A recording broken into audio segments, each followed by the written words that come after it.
মই নাছিলোঁ, মই পাঠশালাত আছিলোঁ। মই নিউজটো মই এতিয়াহে গম পাইছোঁ মই কথাটো। গতিকে এতিয়া কেনেকুৱা ধৰণে প্ৰশাসনে কেনেকৈ চম্ভালিছে, কি বা তাত ঘটনা পৰিঘটনা আছিলে, মই গোটেইখিনি নাজানো। গতিকে মই কমেণ্ট দিবলৈ নোৱাৰিম সেইটো কথাত। মই গুৱাহাটী গৈ পেলাই মই কমেণ্ট দিম।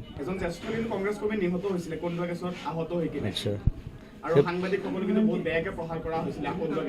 সেইবিলাক নহ'লে ভাল। সেইবিলাক মানে পলিটিকেল ইছ্যু তেনেকুৱা লেভেললৈ যাব নালাগে আচলতে। যিমান পাৰি শান্তিপূৰ্ণভাৱে চব প্ৰতিবাদটো কৰিব, কোনোবাই প্ৰতিবাদ কৰিব, কোনোবাই বিৰোধ কৰিব। চ' গোটেইখিনি বস্তু বেলেঞ্চ হৈ থাকিলে সকলো দেশখনৰ কাৰণে ভাল। গুৱাহাটীত কোনো দল বা সংগঠনে প্ৰতিবাদ কৰিব নোৱাৰিব বুলি ইতিমধ্যে কিন্তু মুখ্যমন্ত্ৰীয়ে প্ৰকাশ কৰিছে। কি ক'ব আপোনাৰ দৃষ্টিত কেনেকৈ? প্ৰতিবাদটো কৰাইতো কৰিবই। প্ৰতিবাদ কেনেকৈ ৰাখিব, সেইটো এটা অদ্ভুত কথা এটা।